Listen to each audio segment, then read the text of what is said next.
Years of heavy fighting, the bloody Korean War stopped with a temporary ceasefire agreement. Unfortunately, the war never ended with a peace treaty, and it still lingers on between the United States and North Korea, with heavy costs to both sides. The US alone may have spent some $3 trillion in this war so far. In 2013, we observed the 60th anniversary of the signing of the Korean War Armistice Agreement. Isn't it about time for us to end this costly and longest war in US history? For the sake of a permanent peace on the Korean Peninsula, as well as a positive step towards reducing the US national debts, let's end the forgotten war, finally, with a peace treaty. End the Korean War now. Bring our troops home now. Hello, this is Dan Shea with Veterans for Peace Forum. I just want to say this is we're now in our 6th year since I've been doing this show. Just looking back at some old DVDs that we had. One of the second programs I had, we had Tom Bernard on the program, who is both a close friend of mine and Brian's. And so I just want to say presente to Tom Bernard, who passed away a few years back, and has been one of my mentors over the years, and was also a participant in the movie Sir No Sir. And if you are a veteran and you want to find out more about the GI resistance movement during the Vietnam War, pick that DVD up. It'll open your mind to a whole new era of veterans who were protesting the war while the war was going on, and too few people know about it. Well, you better identify the name of it. The what? Sir No Sir. Yeah. Oh, yeah. Sir No Sir. Yeah. Sir No Sir. And it was a great movie. So you can pick that up. You can go on YouTube. And just put in Sir No Sir, and you'll get the website, and you can even order the DVD from there. One of the things I just wanted to let people know, it's too bad I've been preparing for the show all day that I wasn't able to attend this event, which is 2 years of the Arab Spring. We had Palestinian imperialism and the New Middle East, the Arab Spring 2 years on. Speakers included Ahmed Mahar, a co-founder of Egypt's revolutionary April 6 youth movement, a number of other speakers. This is going on for 2 days. It started at 9 o'clock today, and it'll also be going on Sunday at Portland State University. So if you want more information, you can go to Facebook events and just type it in, and you'll get that information. I'm going to try and be there tomorrow. Another thing I wanted to mention is that recently we've been seeing what happened in Boston after the marathon, the bombing that was going on there. I wanted to mention that we of VFP really want to put our hearts out to the families that lost their family members, those that were wounded. And to all the people of Boston. But we need to also understand that we had people reacted in a different way. They didn't run from this, they went right out there. And one of our members of Veterans for Peace, Carlos Adrendo, how do you say his name? Arredondo, I think. Yes, I forget, I'm sorry, Arredondo. Carlos was one of the VFP members.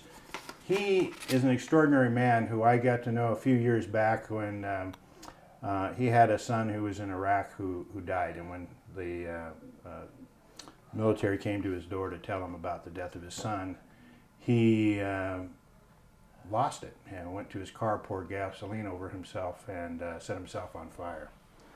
He survived that event and has been going ever since around the country talking about the war. He lost another son to suicide, who also served. And this incredible man was a first responder. And you'll see him in that cowboy hat as he ran to save the lives of the people in that bombing.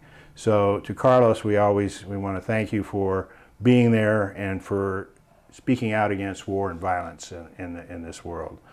Both him and his wife Melinda have been a major part of Veterans for Peace, and we love them and we care about them. But we want to, when we start talking about what are these things that are, what brings people to do these violent acts, and who's the terrorist? We have this so-called war on terrorism. And then we have this other conflict that's going on. There's just a whole history of things that have been going on in this country, and we keep asking, why do they hate us? And then we have North Korea. And just before this happened, the real tensions were on North Korea and the U.S. This whole idea that there was going to be a bombing. I have testing of nuclear weapons and this back and forth between the U.S. I have two guests on this program today. One is Brian Willson, who's been on the program before. And just as an introduction, I have to read it, I'm sorry. Brian was born on the 4th of July, 5 months prior to official entrance in the United States into World War II. And that is the day the U.S. annually celebrates independence, and was exciting to me, as this is Brian's from his bio, in his youth. My European ancestry, German, English, Scotch, and my American roots are rural and agricultural and religious, Baptist. Political conservative, reactionary Republican. Economically modest, lower working and middle class. In September of 1966, at the age of 25, he entered the officer training school in the United States Air Force. Commissioned second lieutenant, subsequent assignment was to lead combat security unit of about 40 men, protection of the perimeter, fighting in areas of first lead combat security unit, and then for the U.S. Air Base in South Vietnam. His experiences in Vietnam changed his life forever, and has been the case ever since. We know Brian, who is also the author of an incredible book, mentor of memoirs, Blood on the Tracks, The Life and Times of S. Brian Willson. And this is an incredible book that tells a great history of many of his travels and adventures, but it's the struggle of a veteran against nonviolence in this world. It tells where his epiphany was. It also talks about a time in which he was in a demonstration on the tracks in Concord Naval Base. Was that 1987? 1987, and sitting on the tracks with a few other people to stop the naval base from shipping arms to Central America, to the Contras, to Korea, to Philippines, to various nations around the world. He felt he had to put his body on the tracks to stop this, to be really committed to nonviolence. And it was one way of protest. Now, usually, they would not continue going, but either the administration or the president ordered that the people, if anybody was on the tracks, to keep going. Just that day. Just that day. And that day actually ran over Brian. He lost his legs, and it was a terrible tragedy. But this has not ended. We've talked about Brian, and we want to go on and tell your experience after this. And as he would go on, you would go on to Nicaragua, El Salvador, and various places around the world. You've been to Korea, how many times? 8 times. 8 times. Also, before we go on with Brian, I want to talk about, we have Robert Projansky, who's a member of Veterans for Peace, and is a Portland actor who practiced law for many years in New York. He was a navigator in the Air Force, and later in the New York Air National Guard, but resigned his commission during the Vietnam War as a conscientious objector, and has been committed to nonviolence ever since. It was interesting, I didn't know that, Bob, that you and your wife lived about 900 feet from the World Trade Center, but moved just to Portland about 10 months before 9/11. He says he knows a lot about Shakespearean verse technique, and a little bit about Korea. So and I think when I first met Bob, you were doing a play at the Milagro Theater. Remember what was the name? And I think you were playing a Korean veteran, weren't you? Yes, I was. You were the grandfather. It was I know. I Elliot. Elliot. A Soldier's Fugue. That's right. You want to say just a little bit about what that was? Oh, it's a pretty good play. It was about a Puerto Rican family with 3 generations of veterans. Korea, Vietnam, and Iraq.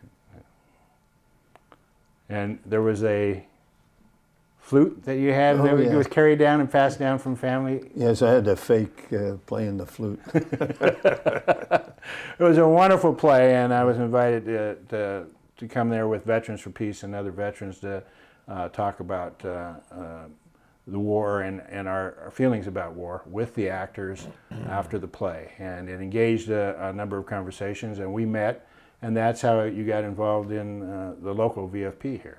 Right. Yeah. So I recruited you. You did. Well, it was, the show was really memorable for me, mostly for that. Yeah. Although the play was pretty good. It was. I liked it a lot. It was fun to play a character at 22 and at 75, so, and to fake the flute. But it introduced me to Veterans for Peace, and I'm glad for that. Yeah. Well, again, the idea got me thinking about it. I actually called you up because I thought you were a Korean veteran, but you were a veteran during that era. Right. And so what are your impressions when at that time about Korea when that was going on? Well, I mean, I was a kid, so I remember this. The Korean War started 5 years after the end of World War II. Nobody was ready for it in the U.S. I mean, nobody wanted it.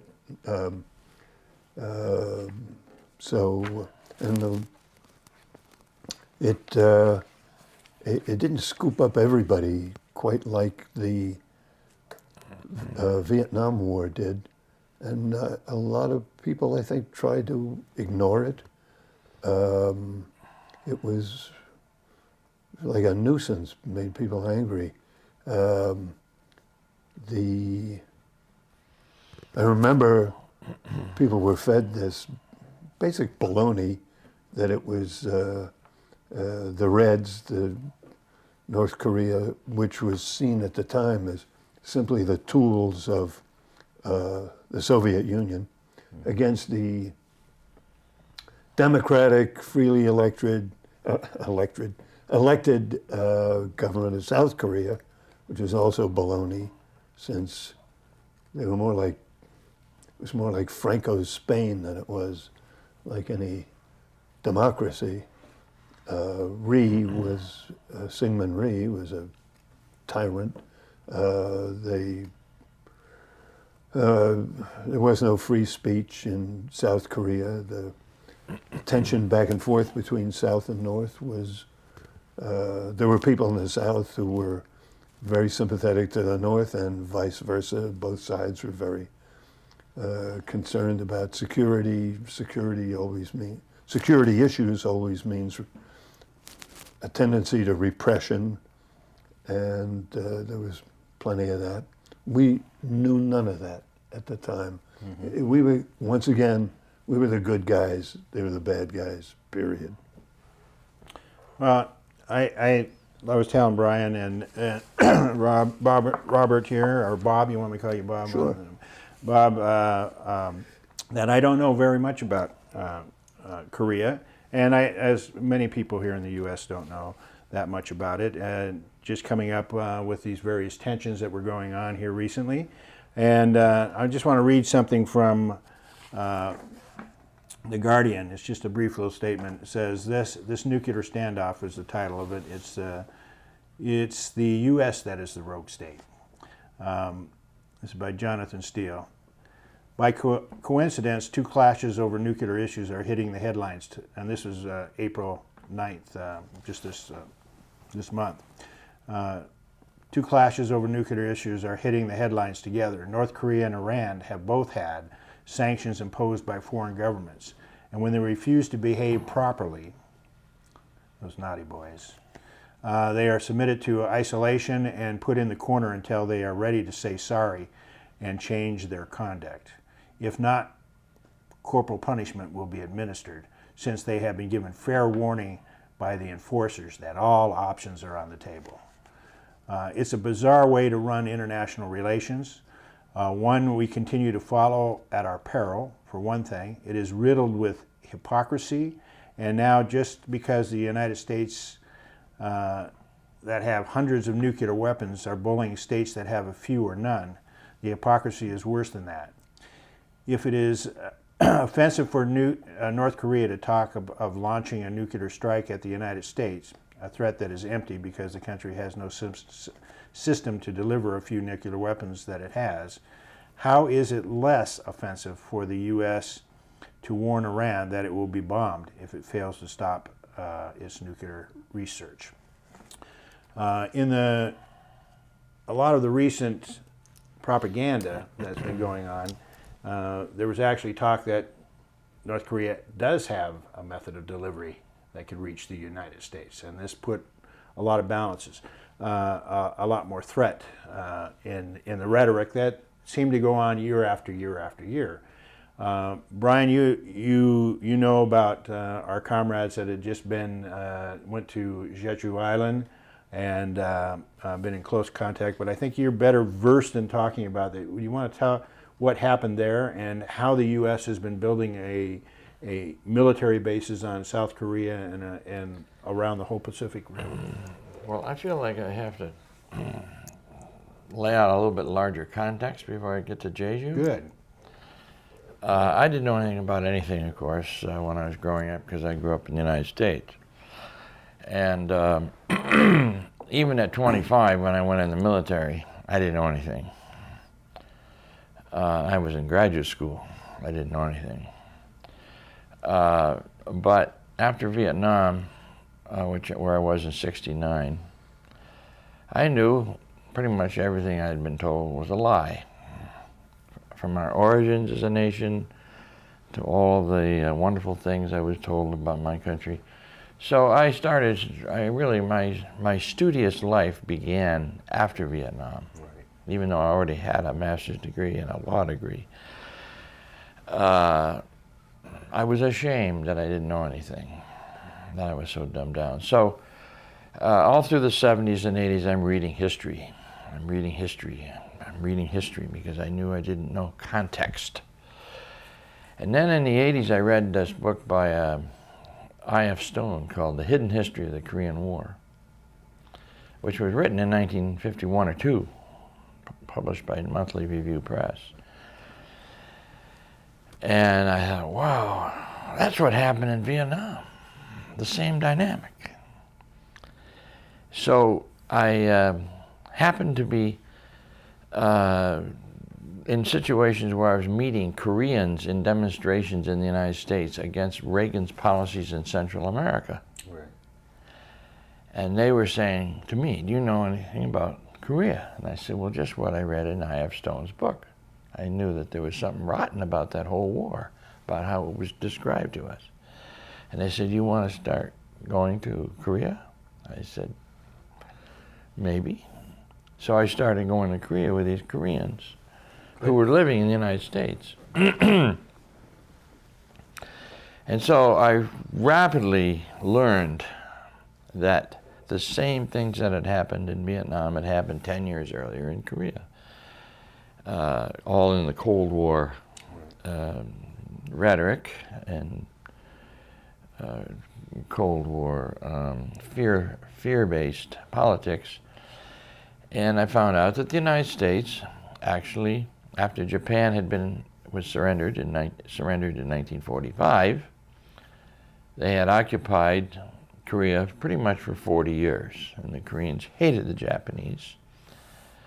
The Koreans had to cut their hair and look like Japs. They had to not speak the Korean language, but speak the Japanese language. They had to dress like Japanese. So naturally, they didn't like that kind of imposition of somebody else's values on them. So what happens in 1945? We had already had an agreement with the Soviet Union that they would come into the war in Asia 90 days after Germany surrendered, which they did on April 8th.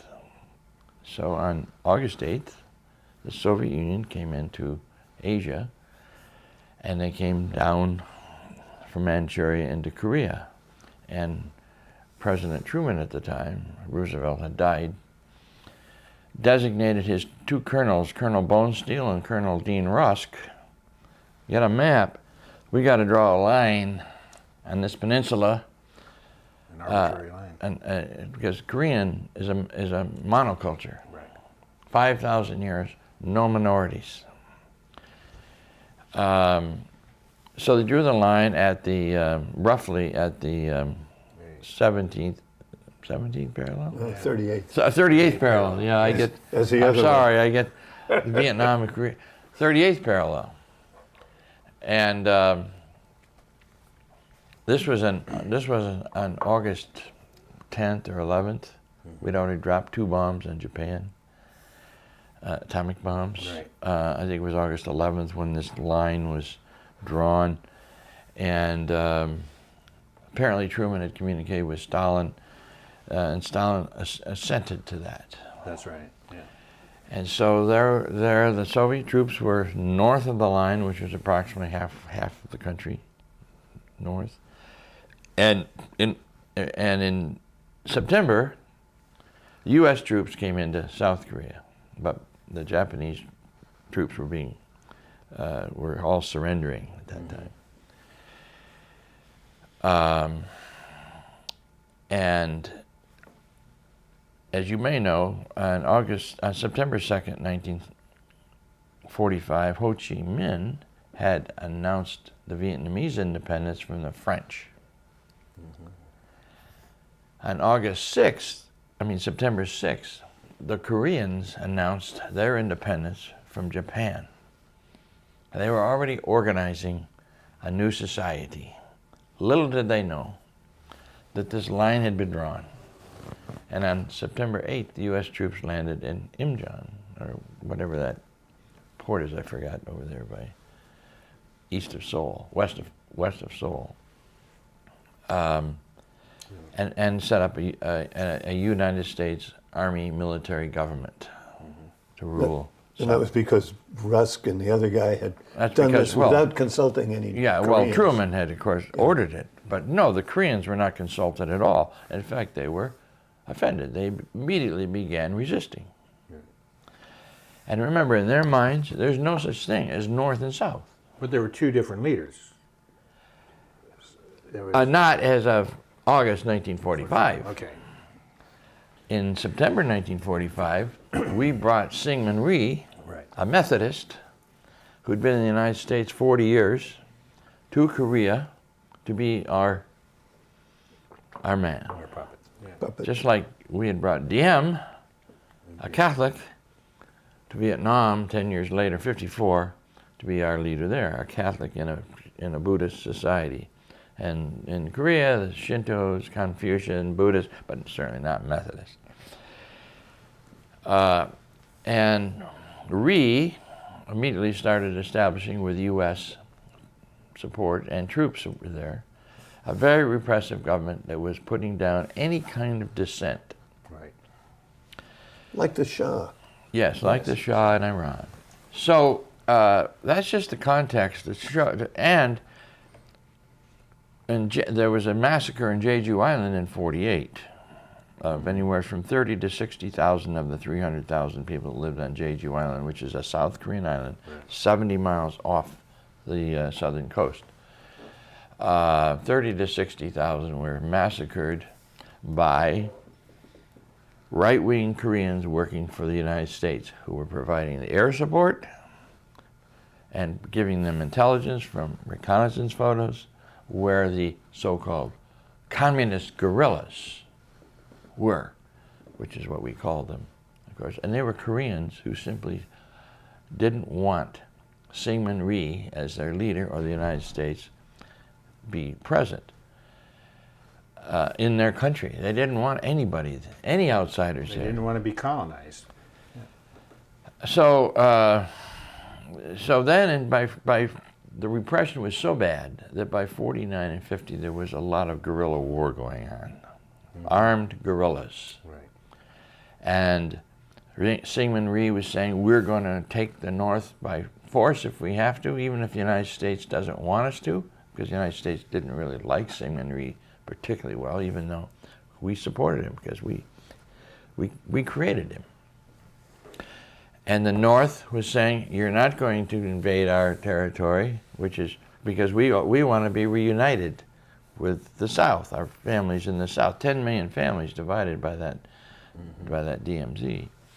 And so there were skirmishes, as many as 2,500 skirmishes that went on back and forth in 1 year along the 38th parallel. And at any one time, one could say, well, we think a war has started. There was no magic to June 25th, Right. 1950, when we claimed the war started. So that's the context that the war started. Well, the war started in 1945. Right. The hot war kind of was raging in 49 and 50. And then in 1950, on a certain day, June 25th, when the North soldiers repelled the South soldiers that had gotten 15 kilometers inside that 38th parallel, we decided that was enough. And we said we have to make sure that the Reds were going to be put in their place. And MacArthur. MacArthur was was in charge of the U.S. Army government in Korea, but he was stationed in Japan. The occupation. Yeah, the occupation. So that's all. You cannot understand Korea without understanding that history. And then in 37 months of the war, it was incessant bombing with napalm and firebombs. First time napalm was used, too, wasn't it? Well, some say it was a little bit used in 1945, but definitely it was where napalm became a ubiquitous weapon. Right. And in the people that lived north of the 38th parallel, it was somewhere around 9 million that lived north of the parallel in 45, and somewhere around 21 million that lived south of the parallel. Well, Curtis LeMay, who was the head of SAC, Strategic Air Command, in charge of the bombing during the war, and actually he'd been in charge of the firebombing of Tokyo in 1945, and one night 100,000 people were killed from firebombs. He joked or bragged at the end of the war that we destroyed every facility north of the 38th parallel, and we had to bomb them several times in order to make boulders into small rubble. And what did we do? We killed probably 20% of their population, and he was bragging about it, but it's more likely to be a third. So perhaps 3 million people were killed. Another million were killed in the South. And the North Koreans, the people living in North Korea, of course, felt totally victimized. Then they were demonized and became even more victimized by the bombing that destroyed every building. And when I was there in 2002 interviewing hundreds of people were still alive that had lived in caves during the war, everybody lost most of their family. The ones that survived were deep in the caves. And we have them on camera. They're crying, I'm crying. But there is this has never been resolved. And they have still been considered, they're still considered the demons and the aggressors. And so now back up to Jeju Island, which is in the south. In 2008, I think, South Korea and the United States began this plan to build a deep water port for cruise missiles in Jeju Island, in Gangjong, a pristine little village on the eastern side of the island. The island, by the way, has many biodiversity awards for all the incredible ecological sites it has on it. Like a wonder of the world by the... Yeah, it has like 5 or 6 designations. Yeah. And this Gangjong village just happens to be a village where a lot of coral reefs are. And it's a fishing village. Well, South Korea, with the United States directing it, decided to build a deep water port there as part of the encirclement of China campaign. And that active construction has been happening for the last 2 years, maybe longer. And the villagers in Gangjong village, it's only like 2,000 or 3,000 people. They have been Fiercely opposed. fiercely, non-violently, but physically obstructing the construction every day. And there's a lot of YouTube videos from there now, so you can watch how the police are just dragging these people off. And they remember, or their parents remembered, the massacres on Jeju Island. It was called Cheju then, C-H-E-J-U, in 1948. 30 to 60,000 were massacred. And another 50,000, I think, went to Japan in boats to escape. And this was a scorched earth campaign orchestrated and overseen by U.S. colonels present on the island. So here they are again dealing with this militarization, because it was actually Jeju had been a historic, for thousands of years, just a little agricultural entity of its own. Fishing, and whenever they traveled to the mainland, which was rare, they would go in boats for trade. So they have been resisting this fiercely every day for at least 2, if not 3 or 4 years. And now there's international solidarity, which the Veterans for Peace has been part of.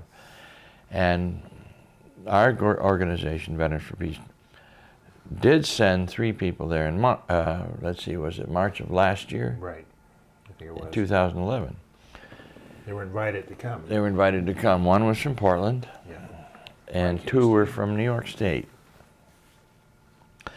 Unfortunately, the planning was done on email and on the internet, because 2 of the members of the 3 they went to Shanghai. Was it Shanghai? Singapore? No, I think you're right. It's on the coast, the China Sea, in China, and they were going to fly from, maybe it was Shanghai to Jeju, an hour flight. And the vet from here, Mike Hasty, flew into Seoul, and then he was going to get a flight from Seoul to Jeju, which is another hour flight. Well, they were not in communication with each other, but it turns out that the 2 vets that went to Shanghai, I think... Was it Hong Kong or Shanghai? It wasn't Hong Kong, but I had a map I could show. They flew into Jeju, but were greeted at the Jeju airport by Korean security officials saying, "We have your pictures. You're not welcome, and you'll have to return to China on the same plane you just came in on." So they didn't even get out of the airport. Mike Hasty from Portland got to Seoul. He had a layover in Seoul airport, and the next morning when he was get the plane to Jeju, they knocked on his door. No, sorry. They knocked on his door and said, "You've got to get to the plane." He got to the plane, got seated on the plane, and then the stewardess came and said, "Are you Mr. Hasty?" And he said, "Yes." "There are security officials that want you to see you, you'll have to leave the plane. And he left the plane, and right inside the terminal there were 6 or 8 security personnel, 2 armed and the rest were plain clothes. Said, "Is this you?" "Yes." No. "You are not allowed to be in the country." And put him on a plane back to the United States.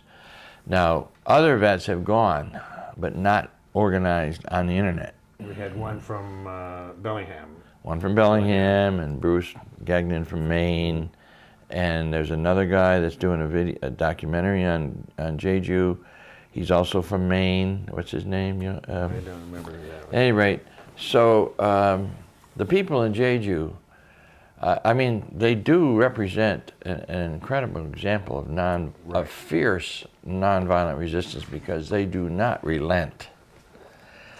And they know they may have a deep water port there, but they will never, ever agree to it. And they'll have to kill them all. Well, how does this, again, this plays into the military exercises and everything else. Right, and every year, the United States and South Korea have these joint military exercises that, of course, are aimed at North Korea. And North Korea never likes it, and they always protest it. And just like if any nation that was having joint military exercises of 2 countries that were considered your enemy right off your coast, it would make you anxious. Again, as long as the North Koreans are demonized and considered the enemy and the aggressors, most people in this country think, well, that's what you do to an aggressor nation. You know, it's they have to be kept in their place. And at any rate, the history is really important. You can't understand the personality, the character, the values, the politics of North Korea without understanding that they lost 1/3 of their population during 37 months when they weren't even the aggressors. That's right. Well, I want to say that to learn a part of that history, there's a book I picked up, and I'm just starting to learn it, as I said. It's called The Korean War, A History by Bruce Cummings. This is, I don't know if we can get it in there. That's a really interesting book. As I started reading it, I realized it's a book that people should pick up. I picked up 3 or 4 other books that I looked through for a few minutes, and I just could not get into them. There were a bunch of books that were using racist language. Yeah, they're apologists, or they were rah-rah. Bruce Cummings is one of the 2 U.S. professors that I know of in the United States that is really a phenomenal expert on the whole history of U.S. and Korea. The other one is Martin Hart Landsberg, who teaches at Lewis and Clark here in Portland. Economists at Lewis and Clark. The other, and I tried to get Marty on here, but he had another engagement. Brian and Marty did a program together when we were talking about Jeju Island at AFSC. We did a little program. I wish we had that tape, but we didn't.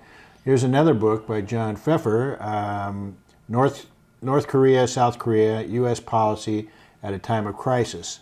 Another great book to pick up, quick, easy to get the history, easy read. Charles Johnson is recommending this, as is Noam Chomsky, little blurbs on the back. 2 people that certainly know our history and have been mentors to us on world U.S. Military industrial complex throughout the world and protesting that. So as these tensions, how do these tensions right now differ from previous tensions? I mean, there's always been this bellicose. You can go back. Go ahead. Well, I was just going to say, one of the things you have to bear in mind, as you say, is the history tells you, if you pay attention to it, it tells you what's going on, and it also tells you why. Most Americans think, what the hell do these crazy people want? What are they doing? They sink this boat, they invade this island, they blow up that airplane, they do all of these. We're told that they sink the boat and they blow up the airplane. Exactly, but we don't know. But the Korean War is still on. It hasn't. It's never been. That's right. There's never been a peace treaty. The document that ended the fighting was signed by soldiers. It was But- considered an armistice, a truce. Just a truce. It's just a truce. Okay, so that's 60 years ago, and there have been plenty of little things Well, going you were on. talking, when we were talking on the phone, you were talking about Clinton, an opportunity to come together. Yeah, right? that's still down the road a little Okay. bit. But in 1953, when they signed that thing, one of the things it says, you know, to hedge all of this around with something that keeps it as a truce, they said, well, you can't introduce any more military arms or people except to replace people who are going home. You can't bring in new kinds of weapons. All you can do is replace the stuff that you're junking or sending back to be repaired. That's as plain as day, as clear as crystal. That means no nuclear weapons, because they didn't have them before then. That's in 53. Within a couple of years, might have been the next year, the U.S. says, we're abrogating unilaterally Article 13 of that agreement, and we're going to have nuclear weapons in there. And they brought in these Honest John missiles, and they put them in there. And Matadors, the first cruise missile, and at the time they had an atomic cannon in the inventory. When I was in school, they showed a test with one live on television one afternoon. Scariest thing I ever saw in my life.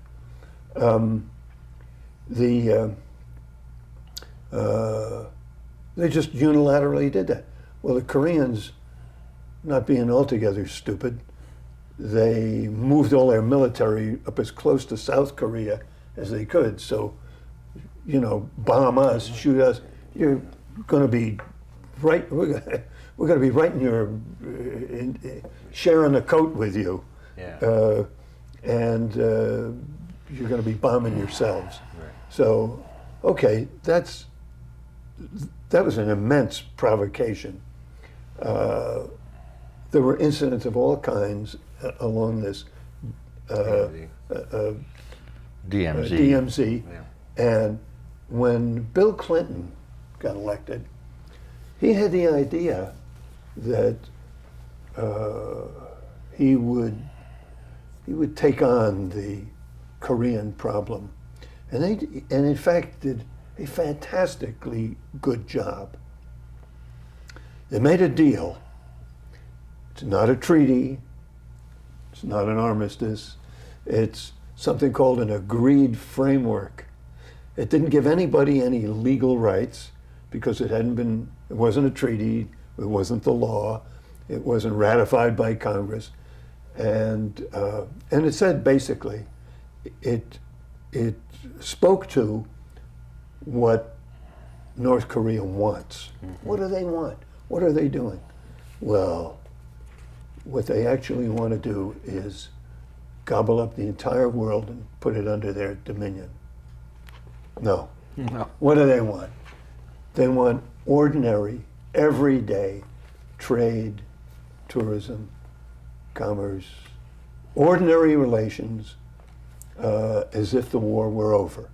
They want to put an end to the war and have ordinary relations so that the U.S. and Korea is something like the U.S. and Canada or U.S. and Vietnam. Instead of being able to see that this is as much in our interest as in theirs, the U.S., which can get along without North Korea and its trade and all the rest of that, wants to sell it to them and get the most out of it, and to use this to try to squish their nuclear ambitions. On the other hand, the nuclear ambitions scare a lot of people, including me, but they scare the neocons and the Republicans. because that's what they're like, those, those nasty little commie rats. But an awful lot of the world thinks, if you want to get something from Uncle Sam, if you want him to behave like the decent guy he says he is, if you want to get, You better have nuclear weapons. you better give him a real good reason. And in fact, it wasn't until nuclear started to bubble up that the U.S. paid any attention to trying to make peace. So they made this framework, the agreed framework. And what's the deal?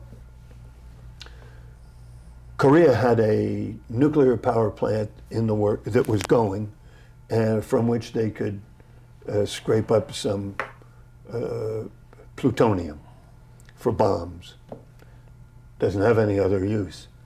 And they had two more in the works, much bigger ones. And all three of them are the kind that makes plutonium, and they all make plutonium apparently. I'm no expert on nukes or nuclear technology, but the deal went something like this. We shut down those plants.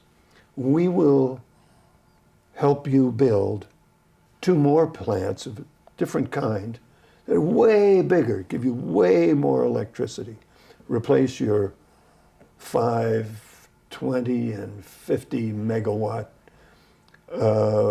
reactors with 2,000 watt reactors. That's a lot more, as even I can tell. And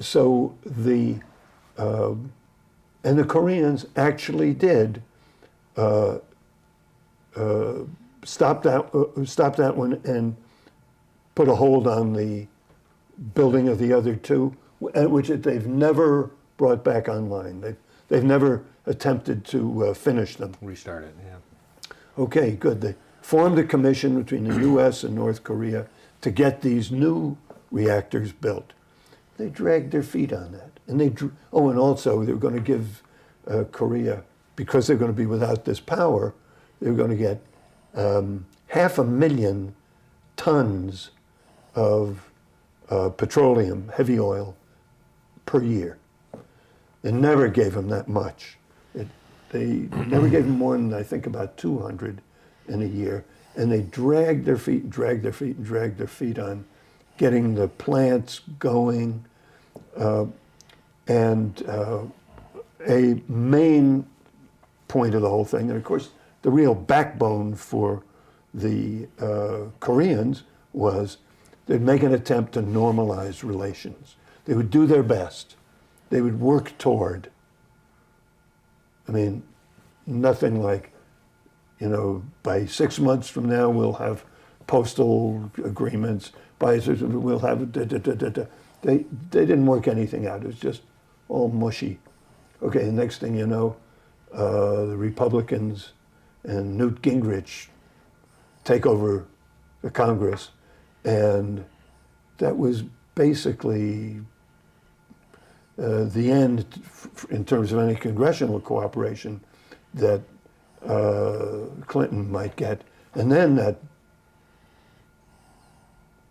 idiot put his little finger, I think it was his finger, someplace it didn't belong, and his name was mud. He couldn't get anything from anybody. The Democrats wouldn't do anything for him either, except save his sorry ass when he got impeached.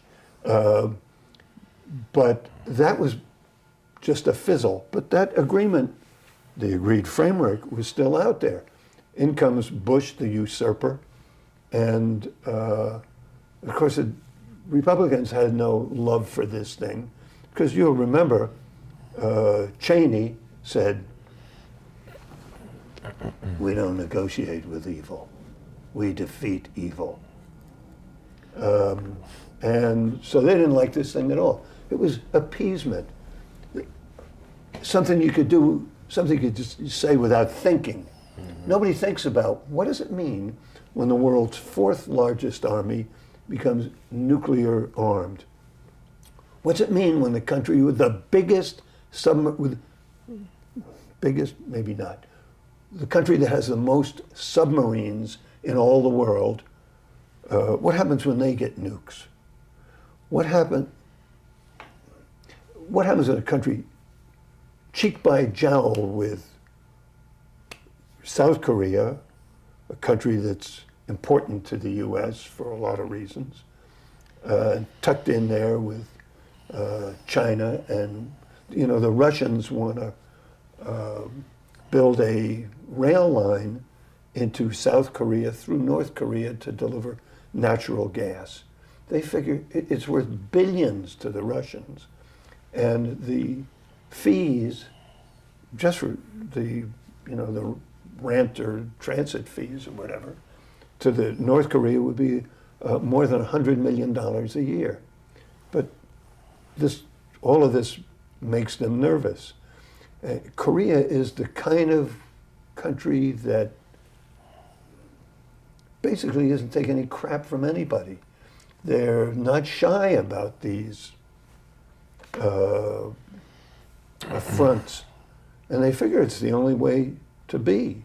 They have between that kind of John Wayne attitude and the Republicans in this country, well, I wouldn't. They sank that agreed framework.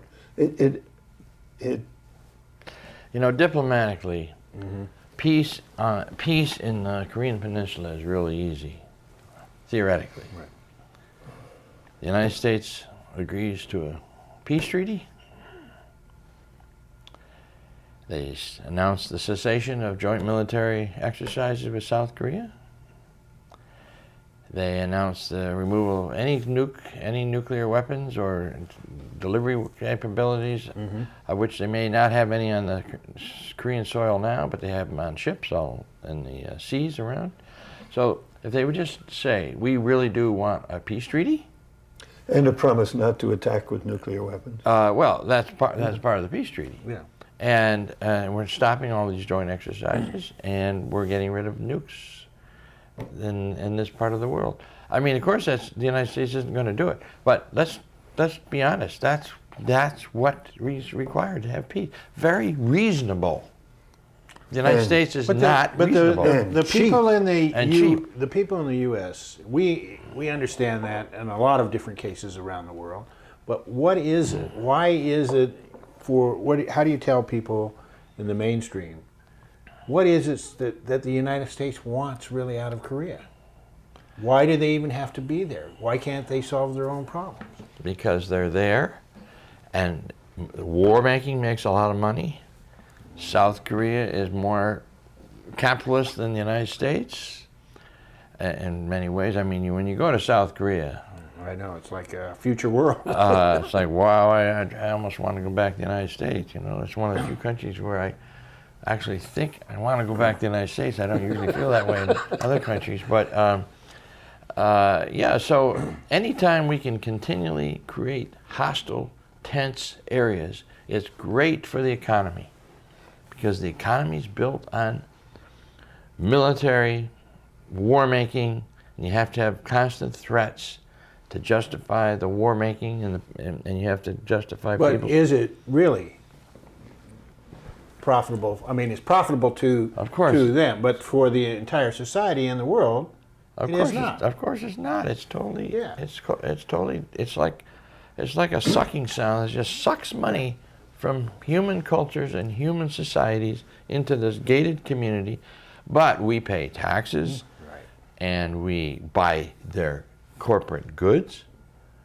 So in a way, most of us are really complicit in the continuation of imperial policies, of which Korea is just another one of the areas that we can always say we have to have military there. And by the way, we used to have 50,000 troops on the peninsula, in the southern part. Right. Now we have maybe 28,000, but that's 28,000 troops in South Korea and 100 bases.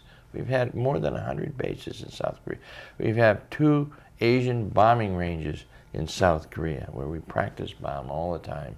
And I've been to one of them, which is, I think it's now closed down because the citizens there finally started sitting on the runways and just saying, you got to just constantly take us off the runways. But I mean, I don't know. It's the nature of our society from the time we killed the Indians. We have never, ever recovered any kind of humane sense of ourselves. We are bastards. You know, the United States government, the United States has, for a long time, has had a foreign policy way different from, say, countries like Denmark. If you're Denmark and you're dealing with Brazil, you want Danes to get a fair shake in Brazil, right? Mm-hmm. You can't go bullying them and say, we're going to grab all the rubber. You say, you know, we'd like as good a shot as anybody else in buying from and selling to. It's called reciprocity. You know, and fair is fair. It's not like that for the U.S. The U.S. has to grab every goddamn thing it can get its hands on. Not for the U.S. government, but for what used to be U.S. corporations, and now it's corporations who have no allegiance, French CEOs, no allegiance to anything. Yeah. Owned by Germans and Arabs, but who still. Those corporations may be owned by people all over the world, but they own the U.S. government. Right. So it does what they want. Right. And so since 1492, the Western Hemisphere has been dominated by this mentality of exploiting. No matter how savage you have to be, you exploit to get gold or labor or whatever. And then when the United States became, or it wasn't the United States, but when colonists came to in the 1600s, it was just one massacre after another of Indians who had lived here. And that, to me, it's like our origins are in violent dispossession of other people. You cannot build a society of, and maybe all empires have done it, and they probably have, but it does not lead to any kind of a durable, healthy society. I wish we had more time. I mean, this is why we need a program. We got to close it. I wish we could do this over a period of time. We need more time to discuss this, but it's very important. I want to thank both Brian